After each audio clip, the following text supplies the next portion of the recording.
Un feliz sábado, mis hermanos y hermanas. Es un placer estar aquí en esta región de Chile, donde no había tenido el privilegio de estar.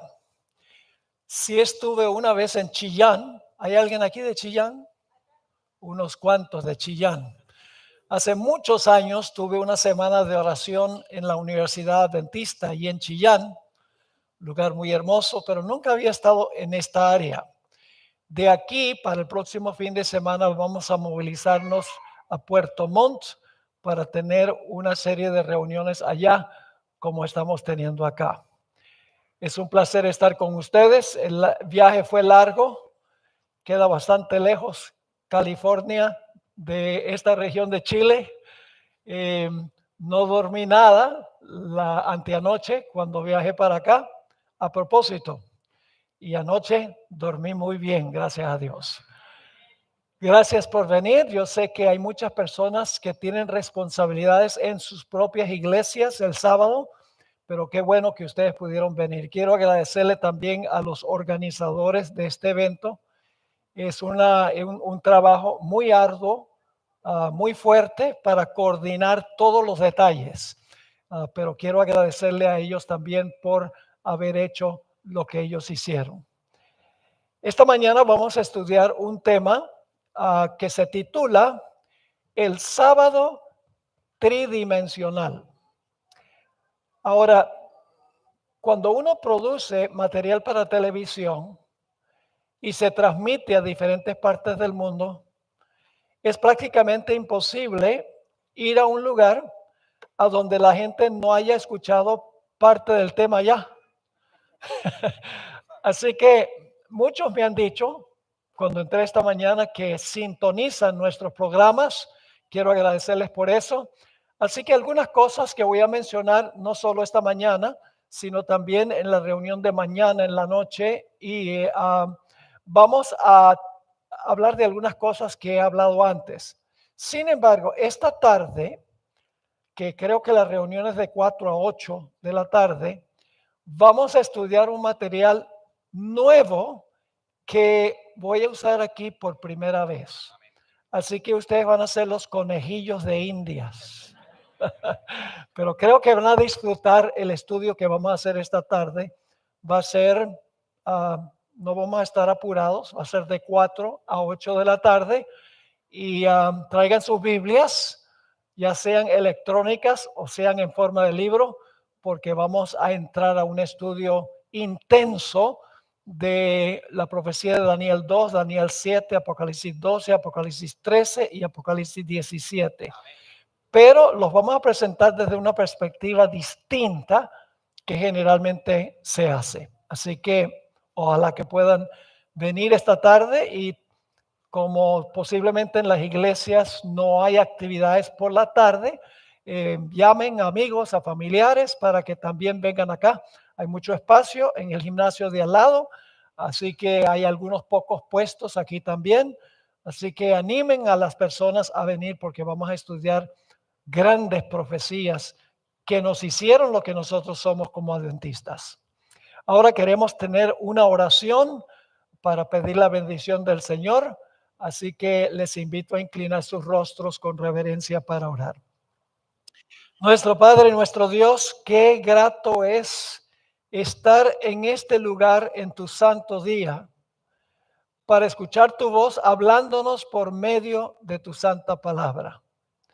Rogamos, Señor, que esa palabra que tú diste a los profetas y a los escritores de la Biblia pueda ser de actualidad en nuestro estudio de hoy. Queremos conocer tu verdad. Queremos el poder del Espíritu para practicar tu verdad. Así que pedimos tu presencia en forma marcada en esta mañana y en las reuniones de esta tarde. Te lo imploramos en el nombre y por los méritos de Cristo, nuestro amante Salvador. Amén. Amén. Muy bien. Vamos a comenzar nuestro estudio yendo a Génesis 1, 1 y 2. Génesis 1, 1 y 2. Y vamos a notar la condición de este planeta inmediatamente antes de la semana de la creación. Vamos a encontrar que este planeta tenía 4 problemas cuando Dios se propuso a ordenar y llenar este globo terráqueo. Génesis 1 y 2 nos describe 3 de los 4 problemas y luego el resto del capítulo nos da la cuarta razón por la cual había un problema. Dice en Génesis 1 y 2, en el principio creó Dios los cielos y la tierra. Y la tierra estaba desordenada, ese es el primer problema. La tierra estaba desordenada. Ahora viene el segundo problema. Y vacía, número 2. Y las tinieblas, número 3, estaban sobre la faz del abismo. Y el Espíritu de Dios se movía sobre la faz de las aguas. 3 problemas. La tierra estaba desordenada, vacía y sin luz. Y al leer el resto del capítulo, descubrimos que había un cuarto problema y es que no había vida en el planeta. Ahora quiero leer de un diccionario bíblico la definición de la palabra hebrea desordenada. Dice así este diccionario bíblico. La palabra desordenada representa el caos, la confusión y el desorden. Todas las cosas que se oponen al orden y la dirección que Dios ha demostrado. Esa era la condición del planeta. ¿Qué significa la palabra vacía? El mismo diccionario define la palabra vacía de la siguiente manera. Representa el estado de la materia después que Dios la había creado, pero antes de haberla formado para ser habitada. Es decir, el planeta vacío significa que Dios ya había creado la materia, pero no le había dado forma, organización a la materia durante los 6 días de la semana de la creación. Ahora, como el planeta tenía estos 4 problemas, Dios se propuso a resolver estos problemas en la semana de la creación. Y voy a repasar el orden de eventos de la semana de la creación porque más adelante vamos a necesitar recordar el orden de eventos. El primer día, Dios creó la luz. De esa manera derrotó a las tinieblas que imperaban sobre el planeta. En el segundo día, Dios creó la atmósfera. Colocó agua arriba y agua abajo de la tierra, que la Biblia llama las ventanas del cielo y las fuentes del gran abismo. Dios le dio al planeta una situación como un invernadero, una capa de agua que mantenía un clima uniforme y agua abajo para regar la tierra. Eso lo hizo Dios el segundo día de la creación. El tercer día de la creación, Dios hizo la tierra seca. Y luego sembró en la tierra seca árboles, pasto, flores y plantas. El cuarto día Dios ubicó, noten la palabra que estoy usando, no dije creó, Dios ubicó el sol, la luna y las estrellas en los lugares que ocupan ahora. Dios ubicó el sol, la luna y las estrellas. Luego sabemos que el quinto día Dios hizo todas las criaturas marinas que andan en las aguas y Dios creó también las aves y los pájaros el quinto día de la creación. El sexto día Dios hizo todos los animales terrestres y luego creó a nuestros primeros padres, Adán y Eva. Y el séptimo día, Dios creó el sábado. El sábado fue una creación de Dios, porque Jesús dijo, el sábado fue hecho por causa del hombre. Es decir, el sábado es un acto de creación de Dios. Dios creó el séptimo día de la semana. Así que eso fue lo que Dios hizo para resolver los 4 problemas de la semana de la creación que ocurrían antes de la semana de la creación. Ahora vamos a formular la pregunta: ¿quién fue el creador? Ahora, yo sé que Génesis, el capítulo 1 dice: en el principio creó Dios los cielos y la tierra. Pero la Biblia enseña que Dios se compone de 3 personas: el Padre, el Hijo y el Espíritu Santo. Así que la pregunta clave es: ¿cuál de los 3 tomó la parte activa de desempeñar la obra de la creación en sí? Bueno, no cabe duda que los 3 estuvieron involucrados, pero uno tomó la parte activa y ese personaje no fue más ni menos que Cristo Jesús. En Génesis 1:1 dice: en el principio creó Dios los cielos y la tierra. Es un pensamiento que se repite en Juan, el capítulo 1 y el versículo 1 al 3, los mismos 3 elementos. Principio creó Dios cielos y tierra. Vamos a leer Juan 1:1 al 3 para ver quién fue el que tomó la parte activa en la creación. Dice: en el principio, fíjese lo mismo que dice Génesis 1:1, en el principio era el verbo. ¿Quién es el verbo? El verbo es Cristo Jesús. Aquel verbo fue hecho carne, según el versículo 14. Dice: en el principio era el verbo, y el verbo era con Dios, y el verbo era Dios. Fíjense, los mismos elementos de Génesis 1:1. En el principio creó Dios cielos y la tierra. Aquí dice: en el principio era el verbo y el verbo era Dios. Y luego dice: este era en el principio con Dios. Todas las cosas por él fueron hechas. Todas las cosas fueron hechas ¿por quién? Por Jesús. Dice aquí, por el verbo. Todas las cosas por él fueron hechas y sin él nada de lo que ha sido hecho fue hecho. ¿Quién fue el creador? El creador fue Cristo Jesús, el verbo, según estos versículos. Por eso encontramos en el Salmo 33 y el versículo 6 y el versículo 9 las siguientes palabras: por la palabra de Jehová. ¿Quién es la palabra de Jehová? El verbo, ¿verdad? Verbo y palabra son intercambiables.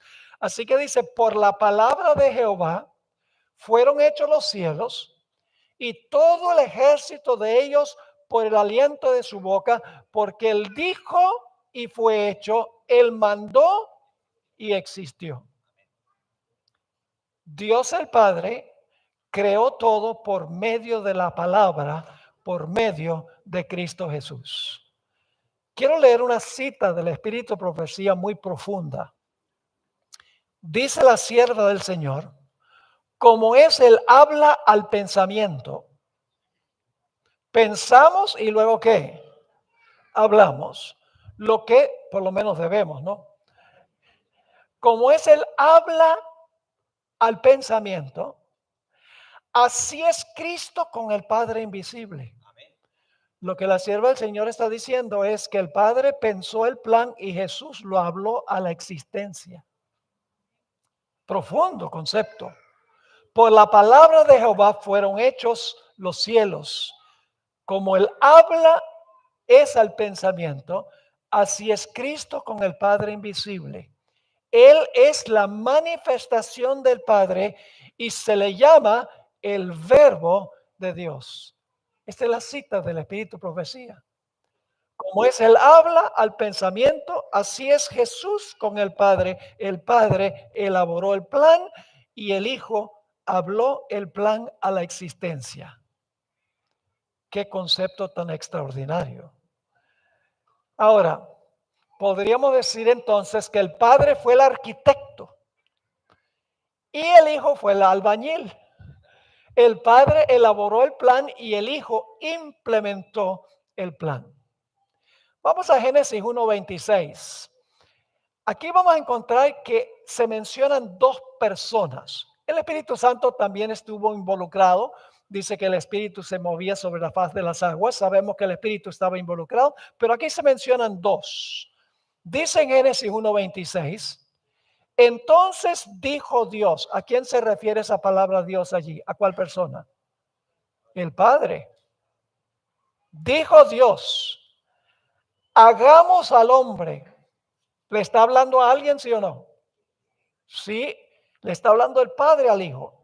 Entonces dijo Dios, hagamos al hombre a nuestra imagen, conforme a nuestra semejanza, y señoreen en los peces del mar, en las aves de los cielos, en las bestias, en toda la tierra y en todo animal que se arrastra sobre la tierra. Así que hay un personaje aquí que le está hablando a otro personaje, el Padre al Hijo. La hermana White tiene una cita muy interesante en el libro Primeros Escritos, página 145, donde ella dice claramente que Dios el Padre le estaba hablando a Jesús cuando dijo hagamos al hombre. Dice así, Satanás fue una vez un ángel a quien se honraba en el cielo, el que seguía en orden a Cristo. Su semblante, como el de los otros ángeles, era benigno y denotaba felicidad. Su frente alta y espaciosa indicaba poderosa inteligencia. Su figura era perfecta y su porte noble y majestuoso. Esa es la descripción de Lucifer antes del pecado. Pero luego ella escribe, pero cuando Dios dijo a su hijo, ¿quién le dijo a quién? Cuando Dios le dijo a su hijo, hagamos al hombre a nuestra imagen, Satanás sintió celos de Jesús. Entonces, ¿quién le estaba hablando a quién en Génesis 1:26? El Padre tomó la iniciativa y le dijo a su hijo, a Jesús, vamos a hacer al hombre. Ahora, en el griego se usa, cuando se habla de la creación, muy a menudo una preposición, la preposición dia. En español traducimos la preposición dia con la expresión por medio de. Es una sola palabra en griego, por medio de. Notemos algunos versículos a donde nos dice por medio de quién el Padre obró. 1 Corintios 8 y el versículo 6. Ustedes saben que yo uso mucho la Biblia, porque en la Biblia está el poder, no está el poder en el predicador, el poder está en la palabra de Dios. 1 Corintios 8, 6, el apóstol Pablo escribe, para nosotros, sin embargo, solo hay un Dios, el Padre, del cual proceden todas las cosas y nosotros somos para Él. Así que noten que dice, del cual proceden todas las cosas. Todas las cosas proceden del Padre, pero luego sigue diciendo, y un Señor Jesucristo, por medio del cual son todas las cosas y nosotros por medio de Él. La creación fue del Padre por medio del Hijo. El arquitecto le dio el plan y el albañil implementó el plan. Noten otro pasaje, Hebreos 1, 1 y 2. Quiero que quede recalcado que Jesús fue el agente activo de la creación. Y voy a mencionar en unos momentos por qué es importante eso. Hebreos 1, 1 y 2. Dios, el contexto indica que está hablando del Padre, Dios, habiendo hablado de muchas maneras y muchas veces, en otro tiempo a los padres por los profetas, en estos postreros días nos ha hablado por medio del Hijo. ¿Lo captaron o no? ¿Cómo nos habla el Padre? Por medio del Hijo. El Padre piensa y el Hijo expresa en palabras lo que el Padre piensa. Interesante, están estrechos uno con el otro. Así que dice, Dios habiendo hablado muchas maneras y muchas veces En otro tiempo a los padres por los profetas, en estos postreros días nos ha hablado por medio del Hijo. Es la preposición dia, a quien el Padre constituyó heredero de todo y por quien asimismo hizo el universo. Nuevamente, ¿por quién? La preposición dia. Noten Colosenses 1, 15 al 17. Colosenses 1 y el versículo 15 hasta el versículo 17. Aquí está hablando de Jesús y dice, Él es la imagen del Dios invisible, el primogénito de toda creación. Ahora tenemos que parar un momento allí, porque la gente podría entender mal la palabra primogénito. Entonces si Jesús fue el primogénito, tuvo un momento cuando fue creado o cuando nació.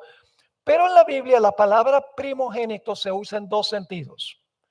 El primer sentido se usa en el sentido de que el primero que nace. Por ejemplo, dice María tuvo su primogénito, Jesús, dice en el Evangelio según San Lucas. Pero la palabra primogénito se usa en otro sentido y es en el sentido de preeminencia, alguien que es preeminencia. Por ejemplo, en la Biblia dice Dios que David era su primogénito, pero David no era físicamente el primogénito. Sencillamente fue el que Dios eligió para ser el progenitor del Mesías. La Biblia, Dios dice también, Israel es mi primogénito, pero Israel no era el primogénito. El nombre que se le dio a Jacob después de que luchó con el ángel. Él no era el primogénito era Esaú, pero era el preeminente en el sentido de que iba a ser el progenitor del Mesías. Así que cuando dice aquí de Jesús, Él es la imagen del Dios invisible, el primogénito de toda creación, significa que es el preeminente sobre toda la creación. Sigue diciendo, porque en Él, en Jesús, fueron creadas algunas cosas. Muy bien, muy bien. A veces leo mal, no porque me fallen los lentes, sino porque quiero estar seguro de que ustedes están leyendo sus Biblias. Porque un predicador puede decir algo y si no leemos en la Biblia puede estar equivocado y tenemos que estar ciertos de que se está diciendo lo que es correcto.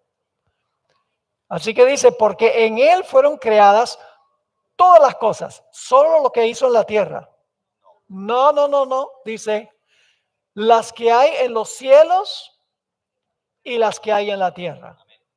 Visibles e invisibles, sean tronos, sean dominios, sean principados, sean potestades, todo fue creado por medio de Él. Otra vez, la preposición dia. Todo fue creado por medio de Él. Es decir, otro está haciéndolo por medio de Él. Así que dice, todo fue creado por medio de Él y para Él.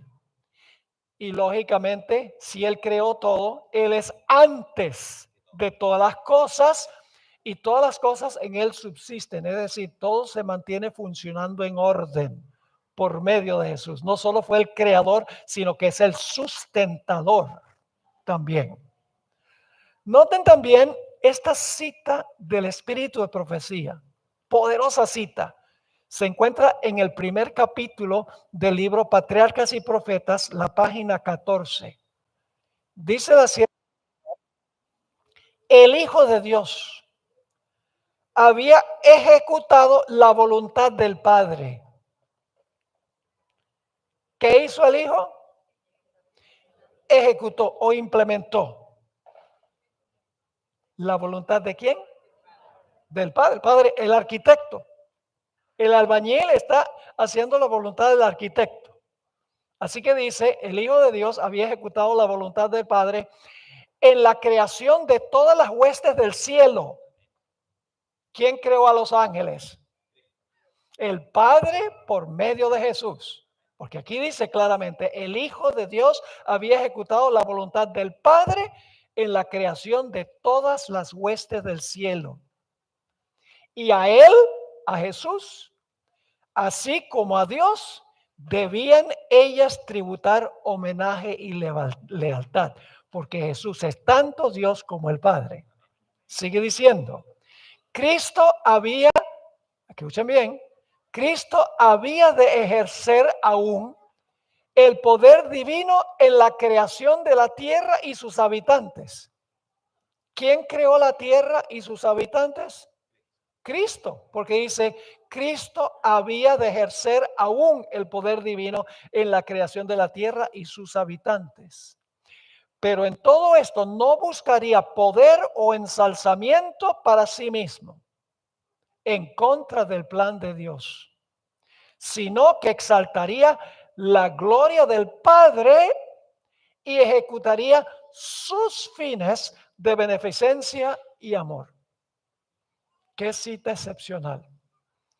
¿Quién fue el creador del universo? Cristo Jesús. Todo lo que está en el cielo y lo que está en la tierra fue creado por Cristo Jesús.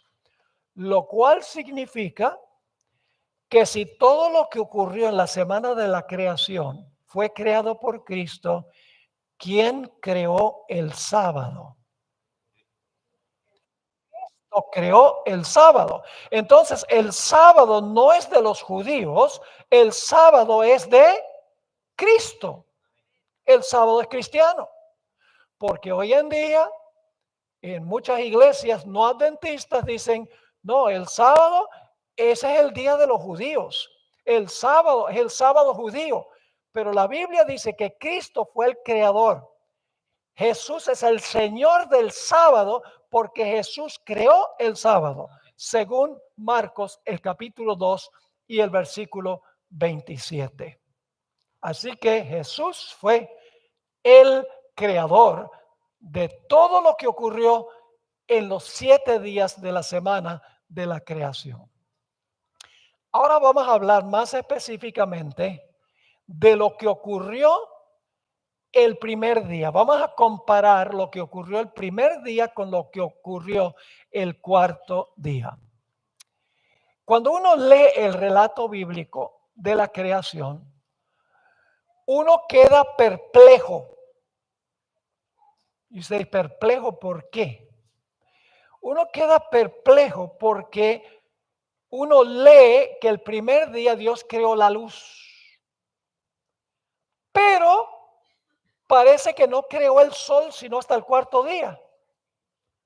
Entonces, ¿cómo uno entiende esa paradoja de que Dios creó la luz el primer día, pero supuestamente creó el sol el cuarto día? ¿Cómo explicamos eso?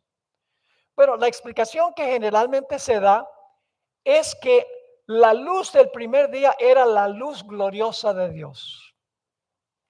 Pero cuando uno dice eso, hay un problema. Y significa eso que Dios resplandecía de día y luego ocultaba su gloria en la noche. Es un problema. ¿Cómo resolvemos este asunto del origen de la luz en relación con nuestro planeta?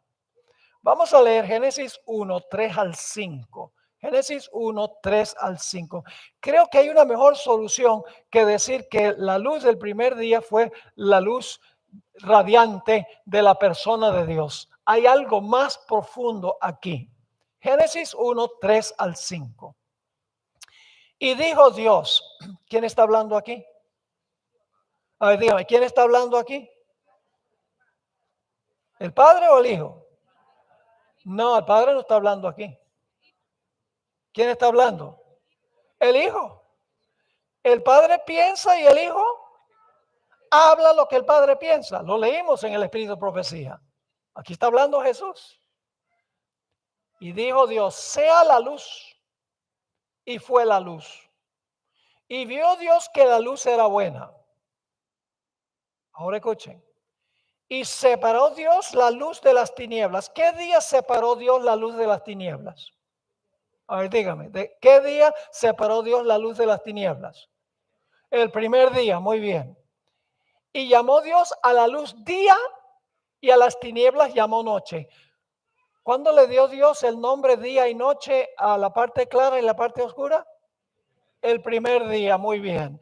Y luego sigue diciendo aquí, y fue la tarde y la mañana un día. ¿Cuándo se originó la tarde y la mañana? El, muy importante.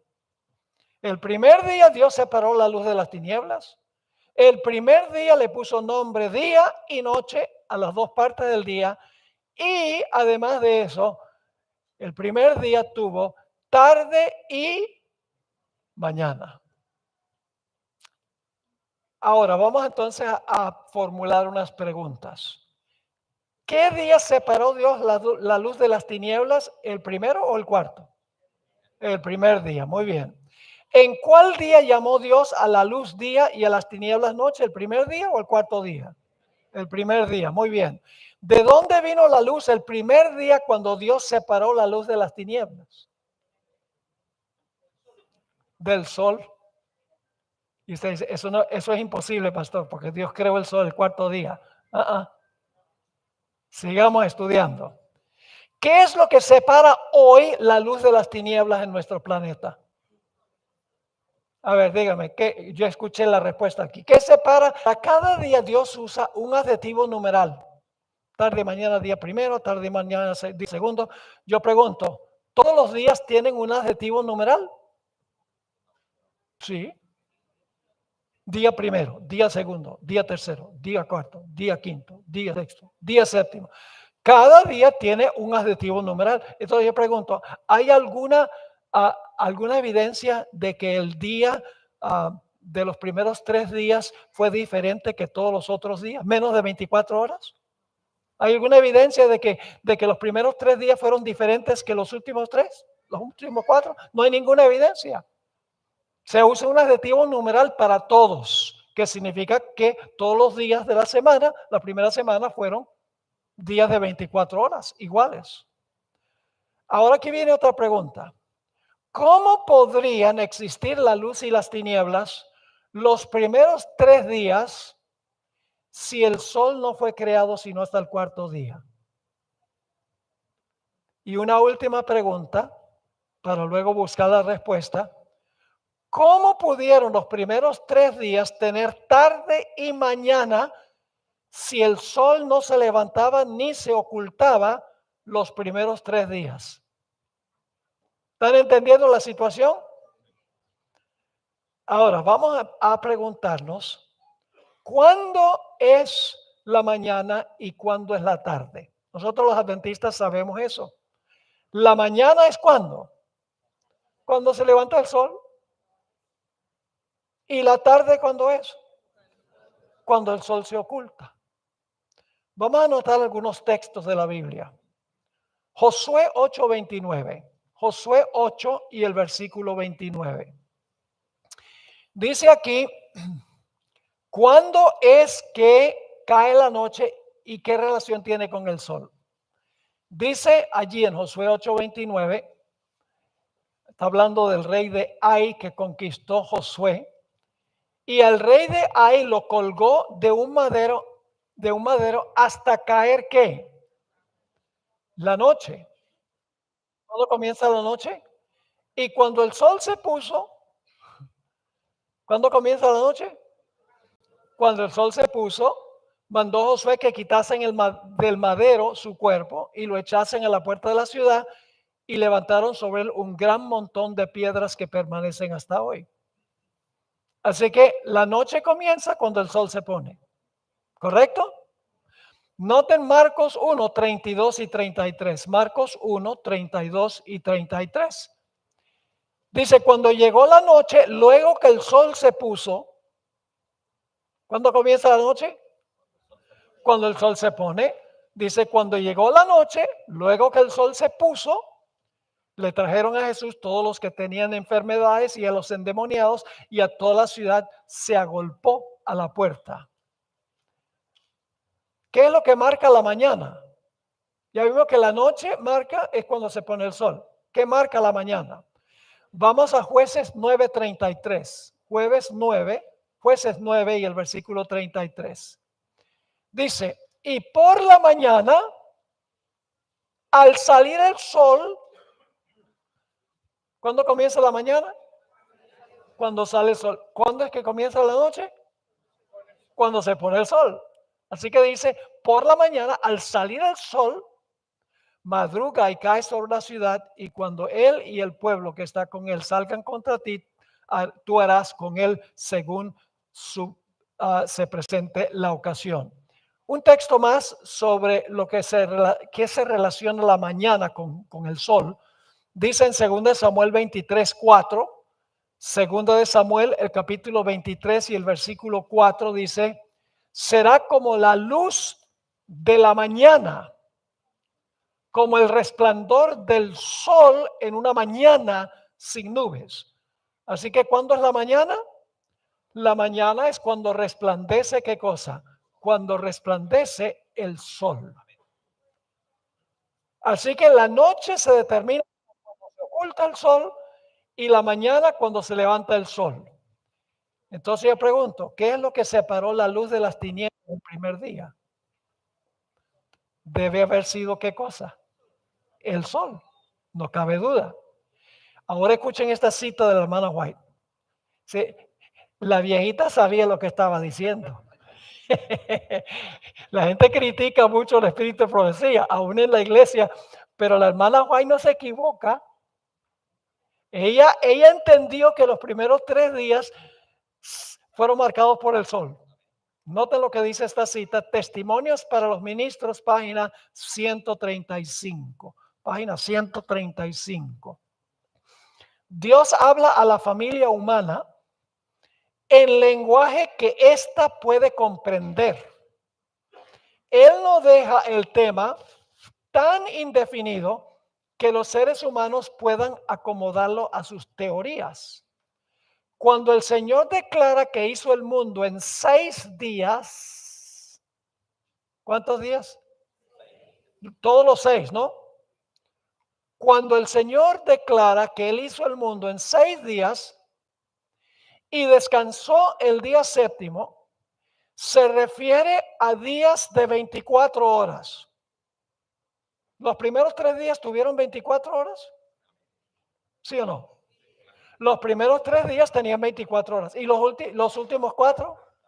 También. Así que dice, nuevamente, cuando el Señor declara que hizo el mundo en 6 días y descansó el séptimo, se refiere a días de 24 horas que ha señalado con la salida y la puesta del sol.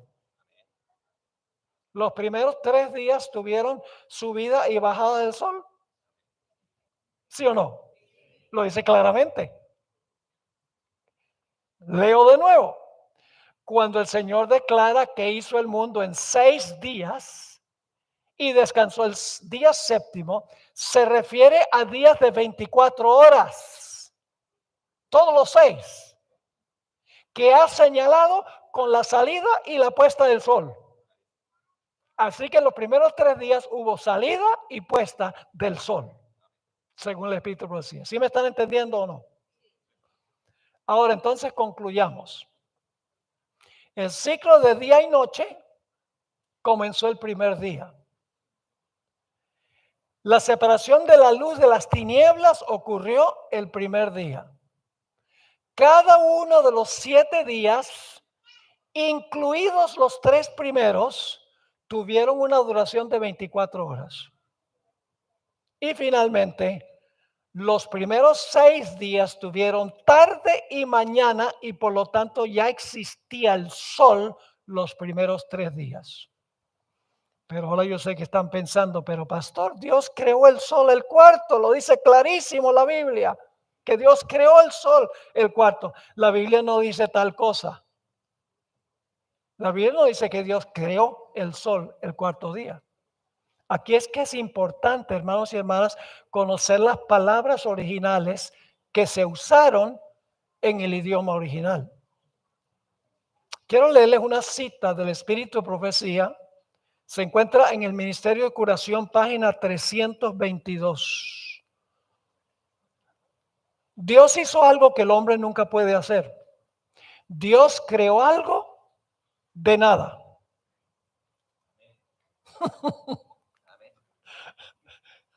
¿Hay alguien aquí que puede crear algo de nada?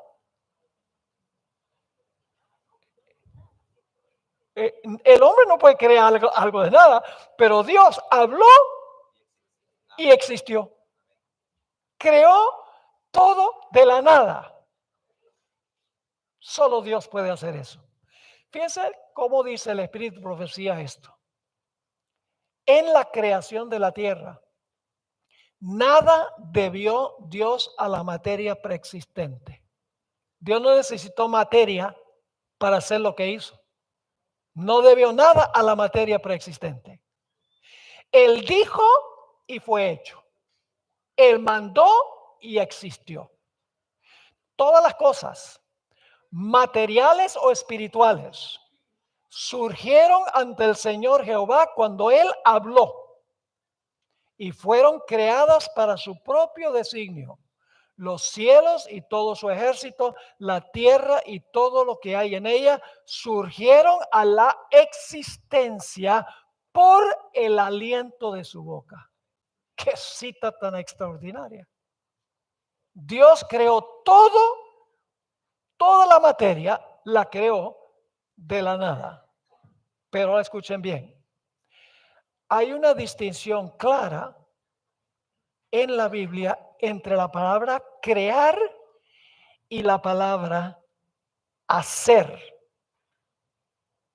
Ahí está la clave. Hay una distinción en el idioma original entre crear y hacer. Ahora, quiero leer nuevamente una definición que leímos al comienzo sobre el significado de la palabra vacía. Dice, la palabra vacía describe el estado de la materia después que Dios la había creado. ¿Captaron eso? La palabra vacía describe el mundo cuando Dios creó la materia. Y cuando creó la materia, la tierra estaba ¿cómo? Desordenada y vacía. Creó la materia del planeta, la tierra estaba desordenada y vacía. De la nada creó el planeta. Pero ahora escuchen. La palabra vacía describe el estado de la materia después que Dios la había creado, pero antes de haberla formado para ser habitada. Hay una diferencia entre crear y formar. Luego Dios tomó la materia y formó lo que iba a existir durante la semana de la creación. La palabra hebrea crear es la palabra bara. Esa palabra se refiere en todo el Antiguo Testamento a algo que hace solamente Dios. Solamente Dios puede bara, crear algo de nada. Y en el relato de Génesis, cuando habla de bara, está hablando de lo que Dios trajo a la existencia de la nada. Ahora, hay varios versículos donde ustedes pueden ver eso. Génesis 1:1, Isaías 40:28, el Salmo 51:10. Todos usan bara para una acción que solo puede desempeñar Dios. Cuando se refiere al cuarto día, no dice que Dios vará el sol, la luna y las estrellas. Dice que Dios hizo el sol, la luna y las estrellas. Y usted dice, pero pastor, ¿hacer y crear no es lo mismo? La respuesta es que no es lo mismo crear que hacer. Permítanme mencionarles lo que significa la palabra hacer, que es la palabra asá. Bara es crear de la nada. Asá significa organizar, poner en orden. Que ya algo que ya existe, la materia que ya existe. Por ejemplo, en Génesis, el capítulo 6 y el versículo 14 y el 16, dice varias veces que Noé hizo un arca. Noé hizo un arca. Fíjense, asá sí lo hace el hombre. Bara no. Crear materia de nada, el hombre no puede hacer. Pero el hombre sí puede asá, el hombre sí puede hacer. Yo pregunto, ¿Noé creó la materia que componía el arca? ¿Qué fue lo que hizo? Tomó lo que era material y le dio forma. Lo organizó. en forma de un arca. ¿Están entendiendo o no? Tomó la materia que ya existía, organizó en forma de un arca, es decir, lo ubicó para formar el arca. Lo mismo los delantales de hojas de higuera que hicieron Adán y Eva. Dice que ellos hicieron delantales de hojas. Ellos no llamaron a las hojas a la existencia, pero tomaron lo que ya existía, lo organizaron y lo formaron en forma de vestiduras para cubrir su desnudez. Es decir, la palabra para no es lo mismo que la palabra asá. Están relacionadas, sí, porque se toma la materia que se habló la existencia y luego entonces se le da forma, se le organiza, se le pone en orden, si podemos decirlo así. Saben que en la creación de Adán se usa las palabras bara y también la palabra asá para referirse a Adán. ¿De dónde salió la materia que componía a Adán? ¿De dónde salió la materia?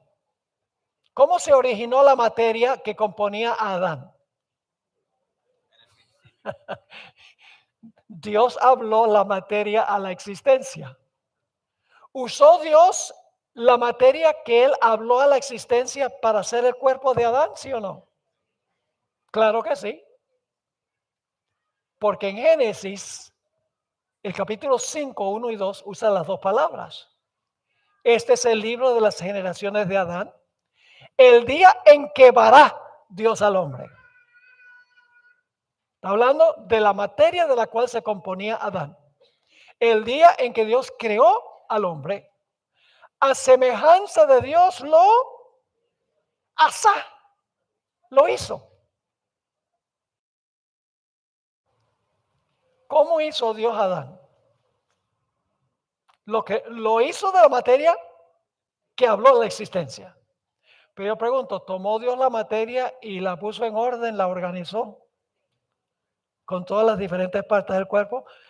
Génesis 2:7 dice, formó pues Jehová Dios al hombre del polvo que él había hablado la existencia.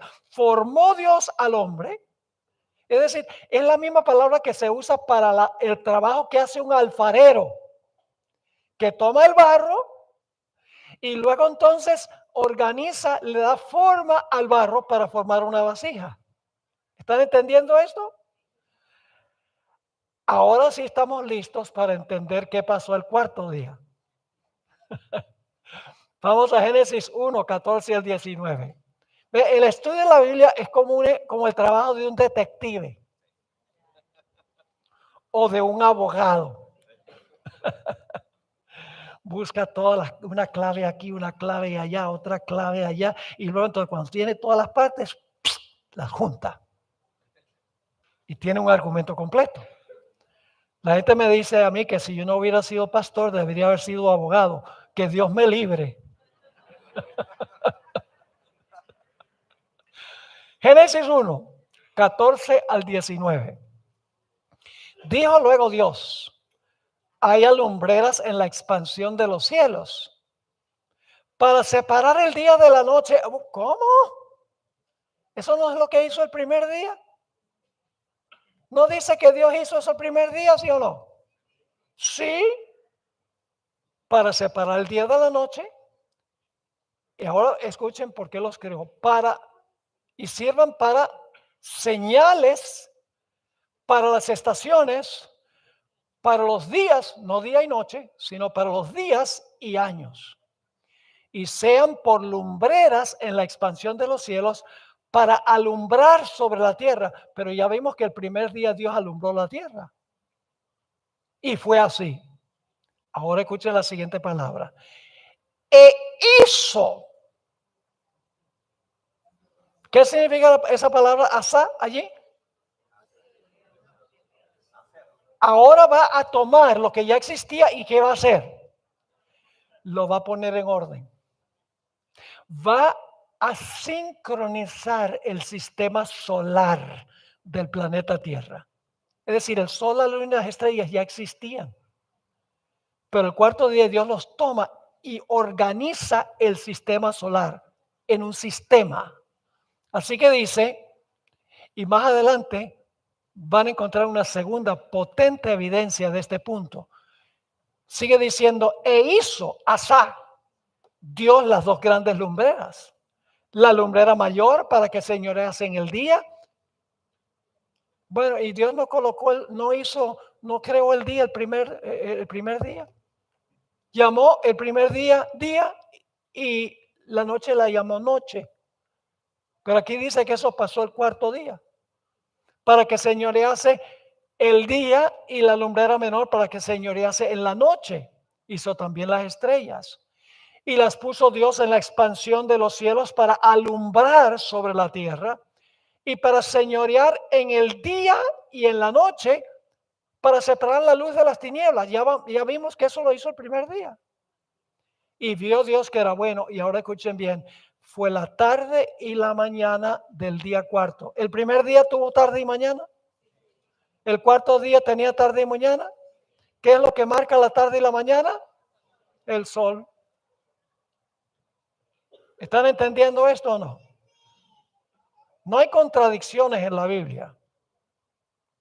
Lo que pasa es que a veces cuando estudiamos con cuidado nos damos cuenta que todo está en perfecta armonía en la Sagrada Escritura.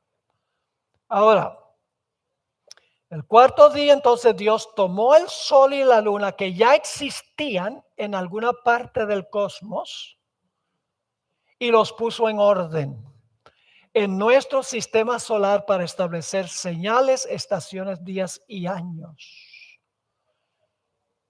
Y luego viene algo muy importante. El registro bíblico nos dice que Jesús terminó su obra de creación el sexto día. Esto lo vamos a ver en el segundo tema que vamos a tratar esta mañana. Bueno, parte de la tarde también. El registro bíblico dice que Jesús terminó el sexto día. Dice, los cielos y la tierra fueron acabados, dice en Génesis 1 y el versículo 31. Y ahora escuchen esto.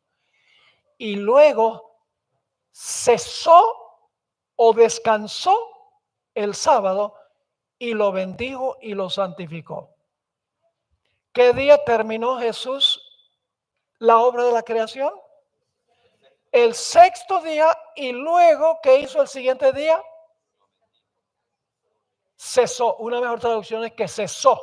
Dejó de crear, cesó y bendijo el día y lo santificó. Entonces yo pregunto, ¿cuál es la señal que Dios dejó de la creación? ¿Qué señal dio Dios para recordarnos de la creación? El sábado. Terminó, cesó o reposó de su obra de creación. No olviden eso. Vamos a leer Génesis 1:31 al capítulo 2 y el versículo 2. Y vio Dios todo lo que había hecho, y aquí era bueno en gran manera. Y fue la tarde y la mañana el día sexto. Fueron pues acabados los cielos y la tierra y todo el ejército de ellos. Así que dice aquí que fueron acabados los cielos y la tierra el sexto día. Pero luego dice, y acabó Dios en el día séptimo la obra que hizo y reposó el día séptimo de toda la obra que hizo. Así que la primera dimensión del sábado es que Jesús trabaja 6 días, sexto día termina su trabajo de creación y luego cesa o reposa el séptimo día y establece el sábado como la señal del creador. Esa es la primera dimensión del sábado, el sábado en la creación. Pero ahora hablemos del sábado en la redención, la segunda dimensión del sábado. ¿Por qué vino Jesús a esta tierra?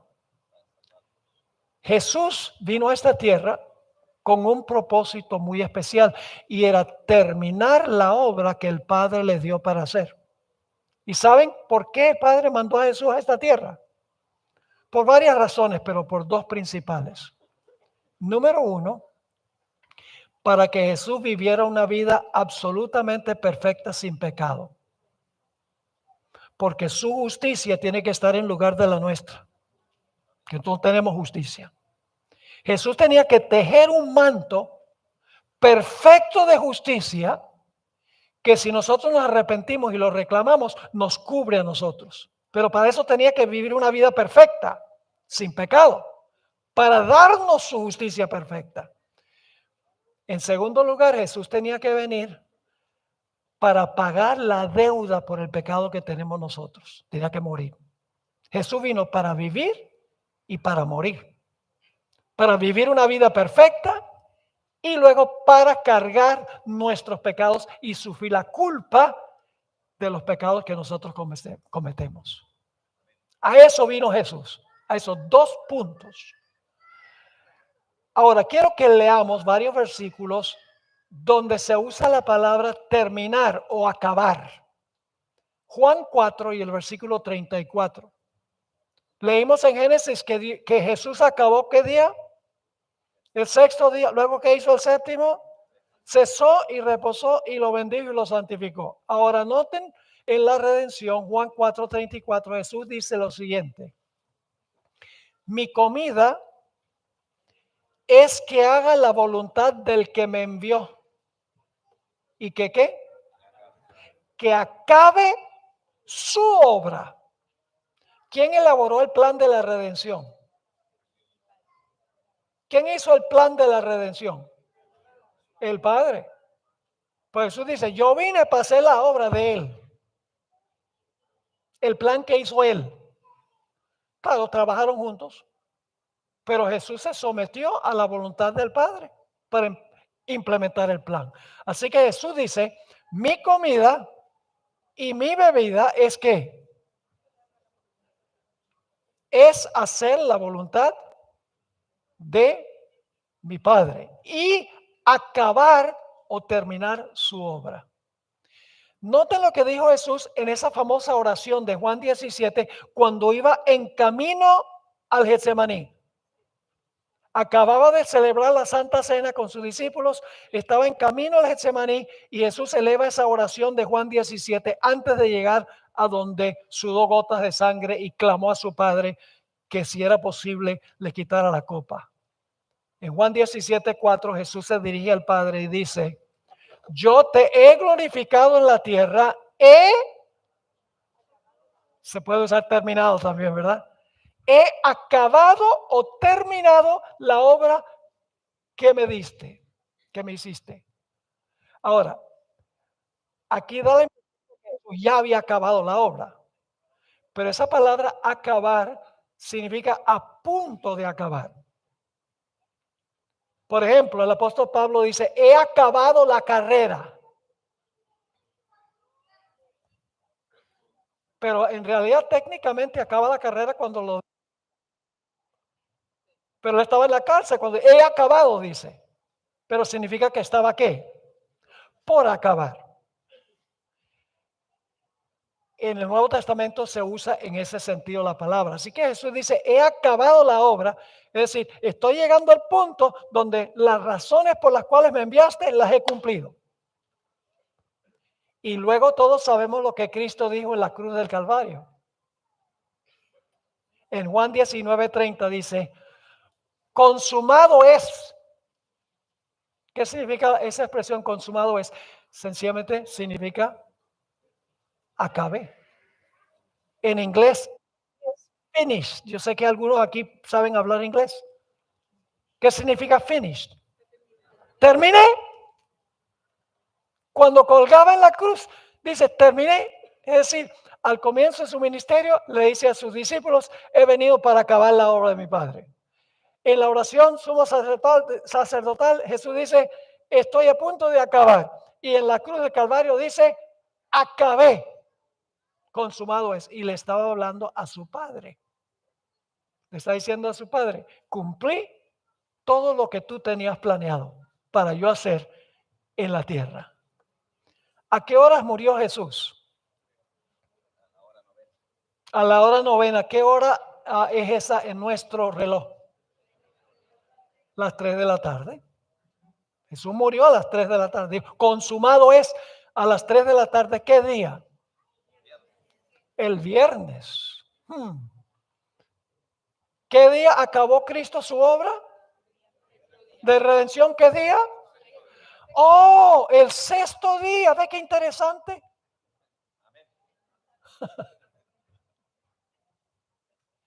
Y luego escuchen bien, hubo varias cosas que necesitaron suceder antes que sepultaran a Jesús.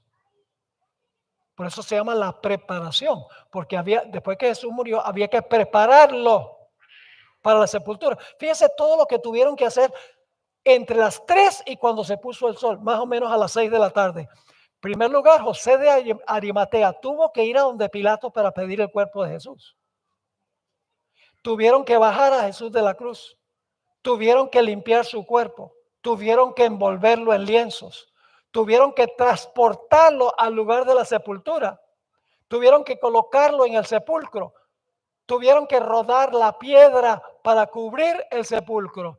Y luego tuvieron que rápidamente apresurarse para llegar a la antes que comenzara el sábado. Pero cuando el sábado comenzó, Jesús estaba reposando de su obra de redención. Así que el sábado no es señal solo del Creador. Y el Creador fue Jesús. Es señal también de ¿qué? Del Redentor Cristo Jesús. Y fíjense, el único día que Jesús reposó completo el día fue el sábado.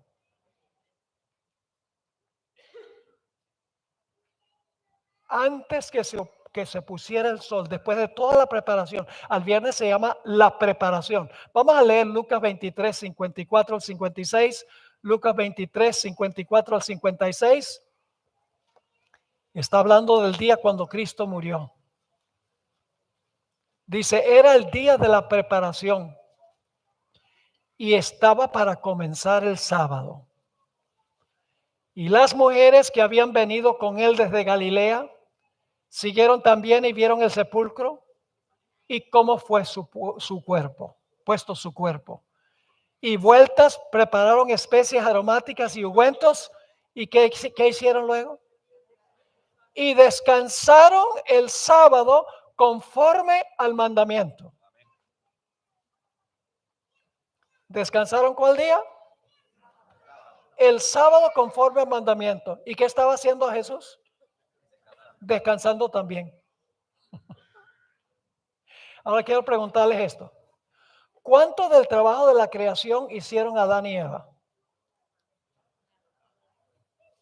¿Cuánto del trabajo de la semana de la creación hicieron Adán y Eva? Nada. ¿Quién hizo todo el trabajo? ¿Quién hizo todo el trabajo de la creación? Jesús. ¿Cuánto trabajo hicimos nosotros para salvarnos, para redimirnos? Nada. Ahora, ¿qué pasó ese primer sábado? ¿Ustedes creen que Adán y Eva estaban trabajando el primer sábado? Mientras Dios cesaba o reposaba, Adán y Eva estaban trabajando. No. Escuchen bien, aunque Adán y Eva no habían trabajado, entraron al reposo del Creador. ¿Están conmigo o no? De la misma manera, el hombre no hizo nada para salvarse. Todo el trabajo lo hizo Jesús por su vida perfecta y por su muerte en la cruz.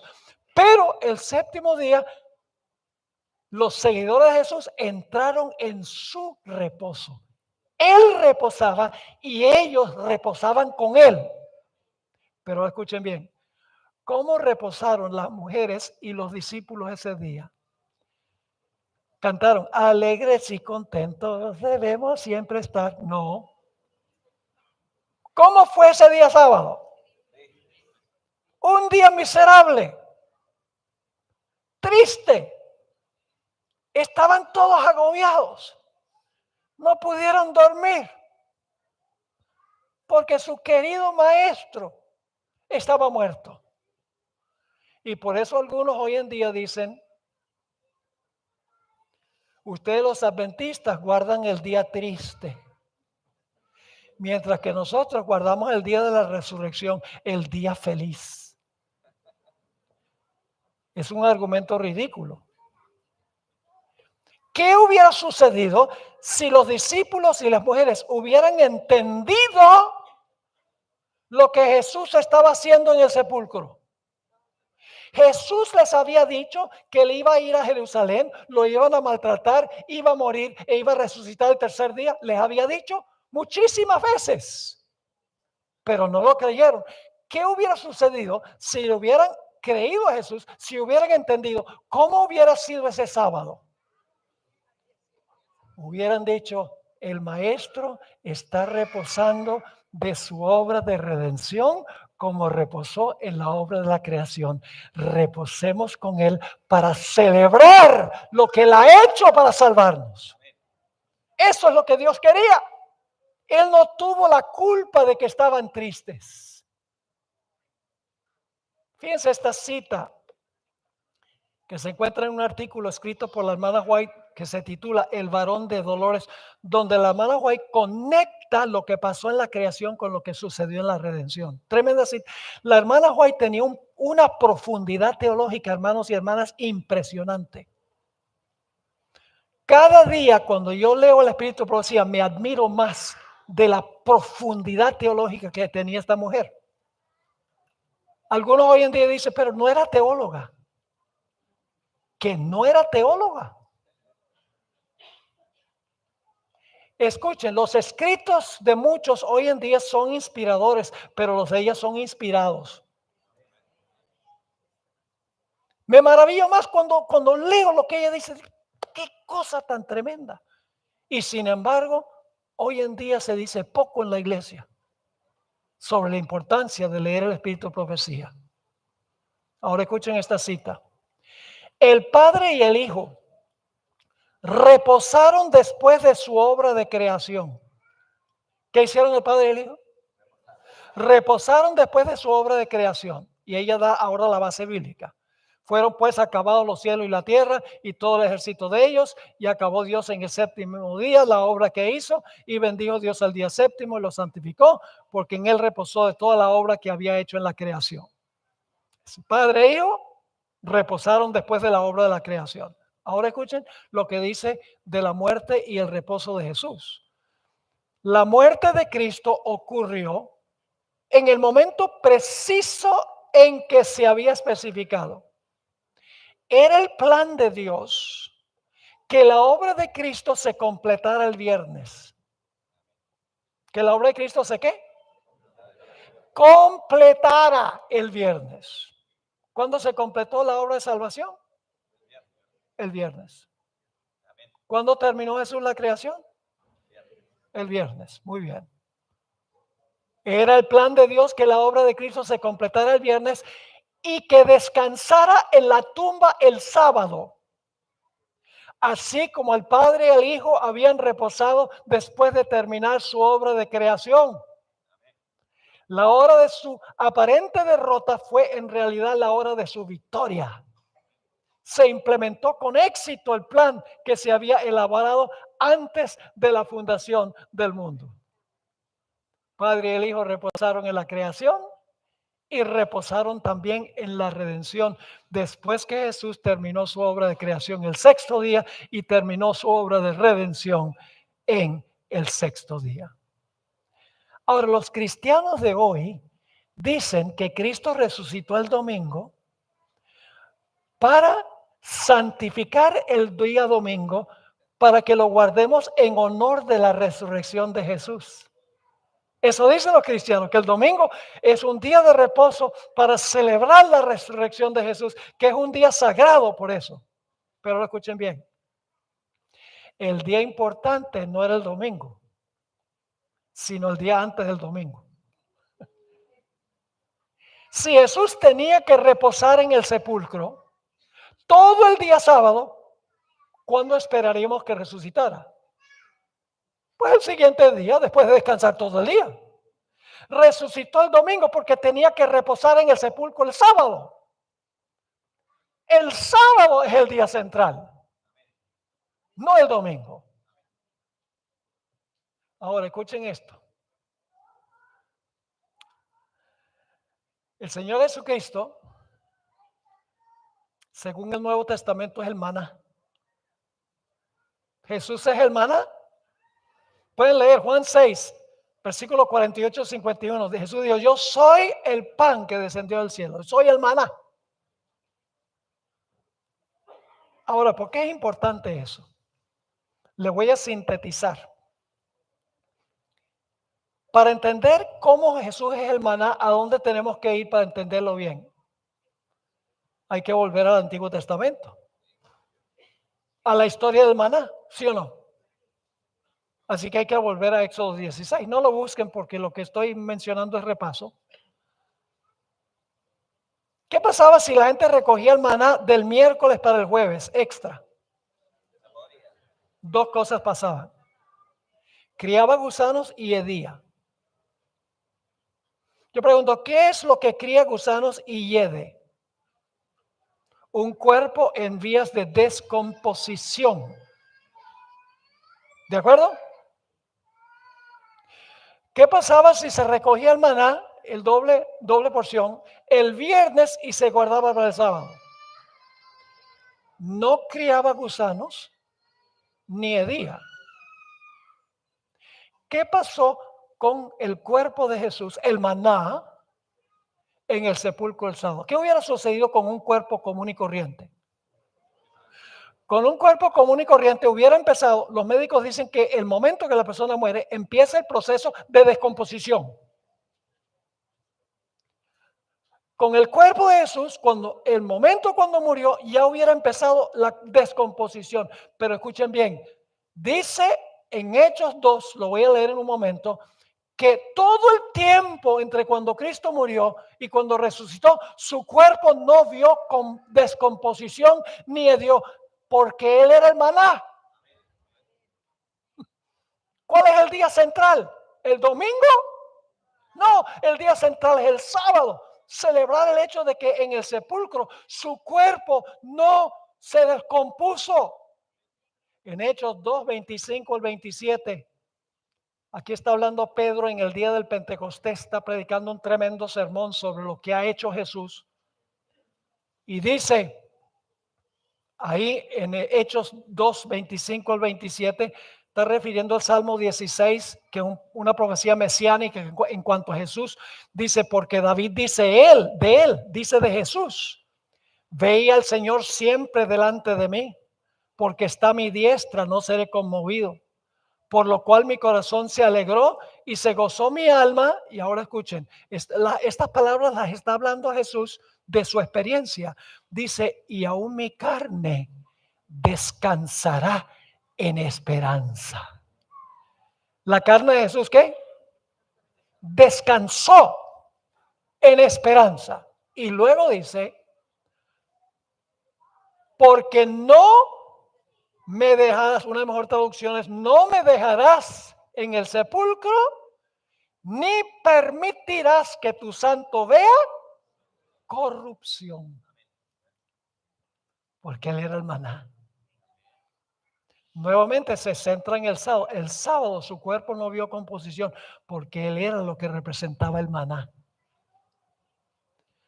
Ahora vamos a la tercera dimensión del sábado. ¿Cuál es la primera dimensión? Conmemora la creación, donde nosotros no hicimos nada, Él hizo todo. La segunda dimensión es ¿qué? La redención. ¿Cuánto trabajo hicimos para redimirnos? Nada, Él hizo todo. Y reposamos en lo que Él hizo. Pero hay una tercera dimensión. Las 7 postreras plagas van a descrear el planeta. Yo no sé si existe esa palabra descrear. Van a devolver a este mundo a la condición en la cual se encontraba antes de la semana de la creación. Van a descrear el planeta. Van a retornar al planeta a la condición en la cual se encontraba antes de la semana de la creación. Isaías 24, versículo 1 y el versículo 3 describe cómo va a quedar la tierra como resultado de las plagas y la segunda venida. Isaías 24, versículo 1 y luego vamos a saltar al versículo 3. He aquí que Jehová vacía la tierra y la desnuda y trastorna su faz y hace esparcir a sus moradores. Versículo 3, la tierra será enteramente vaciada y completamente saqueada, es decir, va a quedar en desorden, porque Jehová ha pronunciado esta palabra. Cada día de la creación, Dios va a devolver al planeta como era antes de la semana de la creación. El primer día, Dios creó la luz, pero el planeta va a quedar en tinieblas como resultado de la segunda venida de Jesús. El sol, la luna y las estrellas van a ser movidas de sus lugares. En un momento voy a leer esa cita. Es decir, la tierra va a volver a la condición la cual se encontraba antes de la semana de la creación. Oscura la tierra. El segundo día el firmamento va a quedar envenenado. Primero por el fuego que está quemando y todos los cadáveres que están tirados por encima de la tierra. Nadie podría vivir aquí. La cuarta plaga, según dice Apocalipsis 16, 8 y 9, va a quemar toda la vegetación, todo lo que hizo Dios el tercer día. Quemado. El cuarto día, el sol, la luna y las estrellas van a ser movidas de sus lugares. Se van a desquiciar. Se los voy a comprobar en unos momentos. Es decir, ya el sol, la luna y las estrellas no van a estar a donde están ahora. Por eso es que el planeta va a estar en tinieblas. Porque el sol, la luna y las estrellas no van a estar en sus lugares. Lo cual significa, y les adelanto algo, lo cual significa es que Dios, cuando haga cielo nuevo y tierra nueva, va a tener que traer el sol, la luna y las estrellas y ponerlos a donde estaban. Como al comienzo. Dice en el libro de Apocalipsis que todos los animales del mar mueren en las plagas. Apocalipsis 16, 3. Jeremías dice, no había aves en el cielo. Todos los seres humanos en la segunda venida mueren. No hay vida, como antes de la semana de la creación. Y escuchen bien, durante los 1000 años el sábado no existirá en este planeta. Y usted dice, ¿cómo que no va a existir el sábado aquí? El sábado no puede existir sin el sol. ¿Están conmigo o no están conmigo? En este planeta no hay sábado durante el milenio. Porque el planeta está en tinieblas porque el sol ha sido movido de su lugar. Ahora, en el cielo sí vamos a tener sábado. Donde los redimidos están. Pero en el planeta no habrá sábado. Es decir, todo lo que hizo Dios en la semana de la creación va a retornar a la condición en la cual se encontraba antes de la semana de la creación. Va a ser el proceso de descrear. Y la tierra quedará desordenada, vacía y sin luz. Vamos a leerlo en la Biblia. Jeremías 4, versículo 19. Y luego vamos a leer el versículo 23 al 28. Jeremías 4, 19 y luego versículo 23 al 28. Aquí Jeremías está presenciando la segunda venida de Jesús. Y dice, mis entrañas, me duelen las fibras de mi corazón. Mi corazón se agita dentro de mí. No callaré. ¿Qué está escuchando Jeremías? Oh, porque sonido de trompeta has oído. ¿Con qué sonido viene Jesús por segunda vez? Oh, con la trompeta de Dios. Esta es la segunda venida. Así que dice, porque sonido de trompeta has oído, oh alma mía, pregón de guerra. Jesús viene en son de guerra, porque el capítulo 19 dice que viene sentado en un caballo blanco y los ejércitos celestiales vienen con él. Es su segunda venida. Y luego versículo 23, miré la tierra y estaba desordenada y vacía. Saben que hay un solo lugar más a donde se usa esas palabras, Génesis 1. La tierra va a volver a la condición en la cual se encontraba. Miré la tierra, he aquí que estaba Dice asolada y vacía, pero es la misma palabra, tohu abohu. ¿Sé por qué los traductores a veces ponen desordenada y luego asolada? Es la misma palabra. Y a los cielos y no había en ellos luz. Miré, he aquí el campo fértil era un desierto y todas las ciudades eran asoladas delante de Jehová, delante del ardor de su ira, porque así dijo Jehová, toda la tierra será asolada, pero no la destruiré del todo, porque todavía faltan los eventos mileniales y postmileniales. Porque así dijo Jehová, toda la tierra será asolada, no la destruiré del todo. Por esto se enlutará la tierra y los cielos arriba se oscurecerán. Y vamos a ver por qué. Porque hablé, lo pensé y no me arrepentí. Ahora, hablemos un poco más del sol, la luna y las estrellas. Primordialmente el sol y la luna. ¿Cuáles son las potencias que gobiernan en los cielos? El sol y la luna gobiernan en el cielo. El sol gobierna el día y la luna gobierna la noche. Lo dice Génesis 1:16. E hizo Dios las dos grandes lumbreras, la lumbrera mayor para que señorease en el día. Señorearse es gobernar. Y la lumbrera menor para que señorease en la noche. Hizo también las estrellas. ¿Qué va a pasar con el sol, la luna y las estrellas en la segunda venida? Quiero leerles una cita que encontramos en Primeros Escritos, página 41.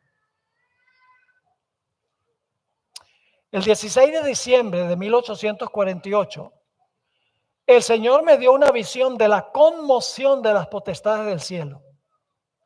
Vi que cuando el Señor dijo cielo, al anunciar las señales indicadas por Mateo, Marcos y Lucas, quería decir cielo. Y cuando dijo tierra, se refería a la tierra.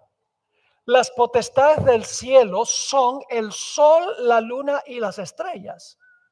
Gobiernan en los cielos. Las potestades terrenas son las que gobiernan en la tierra, es decir, los gobernantes civiles. Ahora escuchen esto. Las potestades del cielo se conmoverán a la voz de Dios. Entonces el sol, la luna y las estrellas se moverán de sus lugares. No dejarán de existir, sino que se conmoverán a la voz de Dios.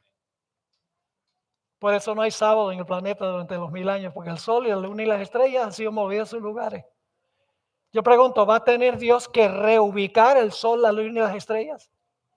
Cuando haga cielos nuevos y tierra nueva, va a tener que reubicar estos cuerpos celestes para beneficiar al planeta. Va a tener que organizarlos.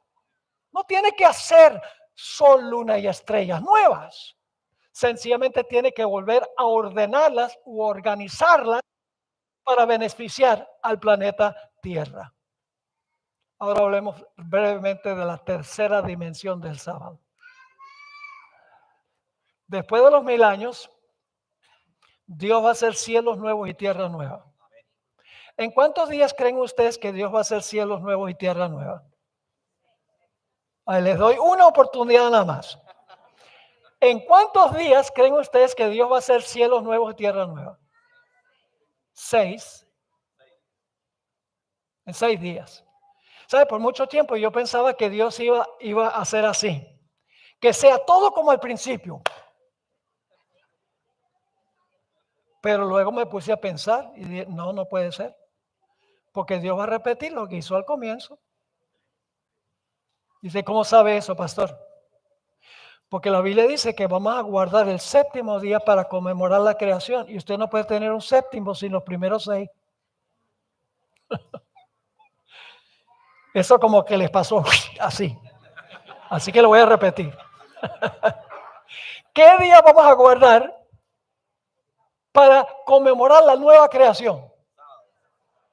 ¿Cuál día? Número. Séptimo.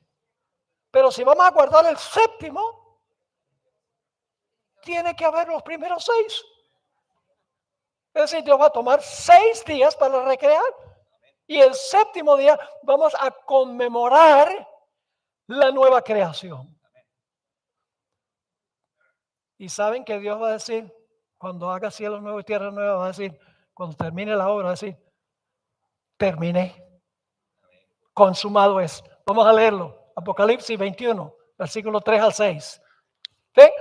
Terminó el sexto, dice en Génesis. Jesús dijo, terminé en la cruz del Calvario. Y luego reposa el sábado. Y cuando haga cielos nuevos y tierra nueva, terminé. Y luego va a reposar con su pueblo el sábado. Noten lo que dice Apocalipsis 21, 3 al 6. Y oí una gran voz del cielo que decía, he aquí el tabernáculo de Dios con los hombres. Y Él morará con ellos y ellos serán su pueblo. Y Dios mismo estará con ellos como su Dios. Enjugará Dios toda lágrima de los ojos de ellos. Ya no habrá muerte, ni habrá más llanto, ni clamor, ni dolor, porque las primeras cosas pasaron. Y el que estaba sentado en el trono dijo, he aquí, yo hago nuevas todas las cosas. Y me dijo, escribe porque estas palabras son fieles y verdaderas. Y me dijo, hecho está. ¿Qué va a hacer cuando haga cielos nuevos y tierra nueva? Va a decir, ¿qué? Hecho está. Como al comienzo, como en la cruz, al final. Pero ¿saben algo? Va a ser muy diferente en el futuro que al principio.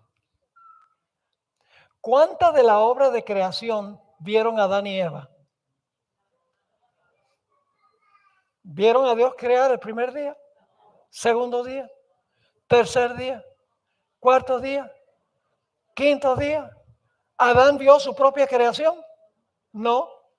Y fíjense que cuando Dios creó a Eva, puso a dormir a Adán. Adán no vio la creación de Eva. ¿Cómo podían estar seguros de que Dios era el creador? Porque Dios se lo dijo. Por fe en la palabra de Dios, de que Él era el creador. Tenían que andar por fe, no por vista. Pero cuando Dios haga cielos nuevos y tierras nuevas, seremos testigos oculares. Porque vamos a estar allí. Imagínense ustedes allá. Dios dice, pantalla grande. Sea la luz. Sea el firmamento. El pueblo de Dios está sano y salvo en la ciudad en este tiempo. Mirando. Que la tierra produzca árboles llenos de frutos, flores fragantes, hierba verde. De repente un jardín botánico. Que el sol, la luna y las estrellas ocupen sus lugares. Asá. No los inventa, no es Bará, es Asá. Los coloca donde pueden beneficiar al planeta. Que se llenen los cielos de pájaros y los árboles, los cielos de aves y los árboles de pájaros. Y de repente este mundo es un apiario. Y luego entonces dice que las aguas produzcan peces y animales marinos. Y el sexto día Dios dice que la tierra produzca toda clase de bestias que anden sobre la tierra. No tiene que crear al hombre. Porque todos los fieles estarán vivos.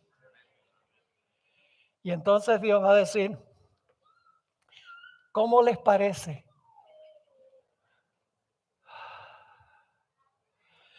¿Cuánto del trabajo vamos a hacer nosotros?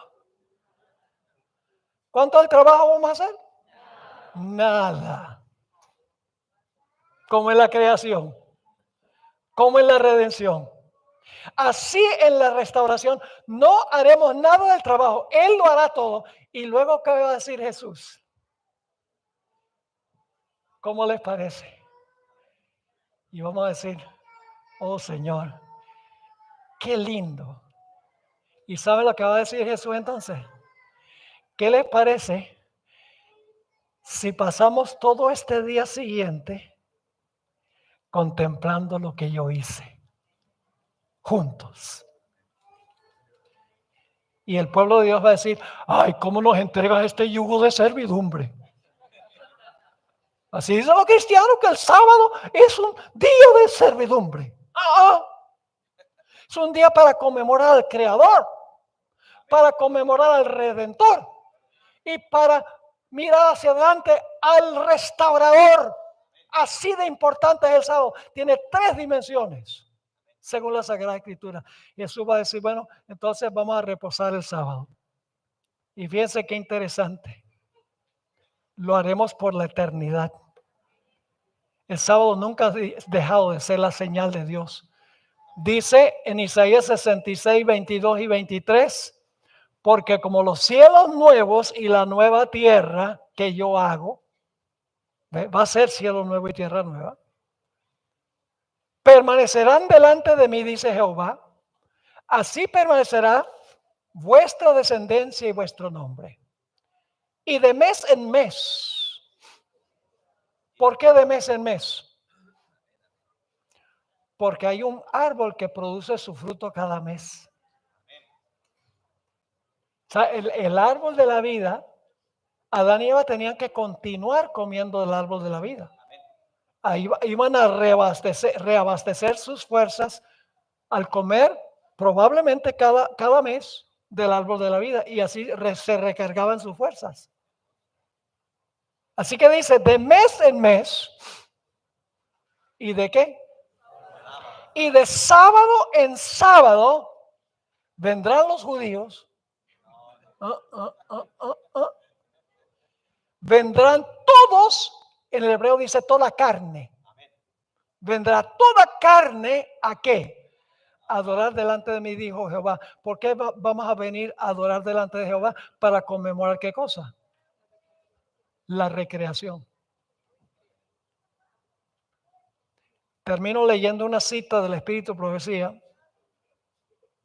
donde la hermana White encadena o pone en secuencia el sábado de la creación, sábado de la redención y el sábado de la restauración.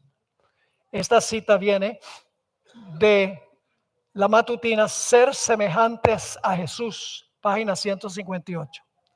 Al principio el Padre y el Hijo habían descansado el sábado, después de su obra de creación, cuando fueron acabados los cielos y la tierra y todo el ejército de ellos. El Creador y todos los seres celestiales se regocijaron en la contemplación de la gloriosa escena. El sábado es un día de contemplación. No es un día para recargar el día de un montón de juntas. Es un día para cambiar la rutina. El enfoque de lo nuestro a lo de Él. Así que dice, al principio el Padre y el Hijo habían descansado el sábado después de su obra de creación, cuando fueron acabados los cielos y la tierra y todo el ejército de ellos. Dice que el Creador y todos los seres celestiales se regocijaron en la contemplación de la gloriosa escena. Y ahora la hermana Guay hace transición al reposo de Jesús en el sepulcro. Sigue la cita. Ahora Jesús descansaba de la obra de redención. Y aunque había pesar entre quienes le amaban en la tierra, había gozo en el cielo. En el cielo sí entendían. Sí, mañana se va a levantar de los muertos. Ellos lo sabían. Estaban gozosos porque la provisión para la salvación estaba completa. Así que dice, ahora Jesús descansaba de la obra de la redención. Aunque había pesar entre quienes le amaban en la tierra, había gozo en el cielo. Y ahora va a hablar del futuro. La promesa de lo futuro era glorioso ante los ojos de los seres celestiales. Con esta escena está para siempre vinculado el día en que Cristo descansó, porque su obra es perfecta y todo lo que Dios hace será perpetuo. Y entonces ahora dice, cuando se produzca la restauración de todas las cosas, de que habló Dios por boca de sus santos profetas que han sido desde el tiempo antiguo, el sábado de la creación, el día en que Cristo descansó en la tumba de José, será todavía un día de reposo y regocijo. Conecta la creación con la redención, con la restauración en la misma cita. ¿O es que ustedes creen que el plan de Dios es, sí, el sábado al comienzo, ahora el domingo y después otra vez el sábado? No. Dios estableció el sábado como el día, el recordativo, el sello, la señal de su grandeza como creador, redentor y restaurador. Y hermanos y hermanas, nosotros tenemos que anunciarle esto al mundo. Tenemos que anunciarle esto al mundo cristiano. No podemos quedarnos callados, no podemos ser políticamente correctos. Tenemos que proclamar la verdad presente, que en gran medida se ha perdido aún en nuestra propia iglesia. No somos evangélicos del séptimo día, somos adventistas del séptimo día. Hay que mantener en alto el mensaje distintivo de nuestra iglesia, que no es el mensaje de ninguna otra iglesia. ¿Cuántos de ustedes han visto una iglesia que dice, nuestra misión es llevar los mensajes de los 3 ángeles al mundo? ¿Los mormones dicen eso? ¿Los testigos de Jehová dicen eso? ¿Los metodistas, los presbiterianos, los católicos? No. Solo la iglesia adventista dice, nosotros existimos por una sola razón, y es para proclamar los mensajes de los 3 ángeles al mundo, para preparar al mundo y a la iglesia para la segunda venida de Jesús. Y hay de nosotros si no lo hacemos, porque no estamos cumpliendo nuestra misión. Tenemos que volver otra vez a nuestros hitos, tenemos que volver otra vez a los fundamentos, a la razón de nuestro existir. Si no, no tenemos razón para existir. Si vamos a ser como las demás iglesias, ¿para qué existimos? ¿Entendieron lo que estudiamos hoy? Bueno, gloria a Dios. ¿Estamos ansiando la venida de Jesús? ¿Estamos ansiando cielos nuevos y tierra nueva? Gloria a Dios. Ojalá que ese sea el deseo, el anhelo de nuestro corazón. Padre, gracias por tu palabra. Una guía segura, certera, en un mundo que anda tan confundido. Inspíranos con tu verdad y capacítanos para proclamar con valentía, con cordura, esa gran verdad que tú nos has dado. Gracias te damos por habernos instruido. Gracias por tu palabra. Pedimos tu continuada bendición en la actividad de este día y los días que siguen. Te lo pedimos en el nombre precioso de Cristo, nuestro Salvador. Amén. Amén.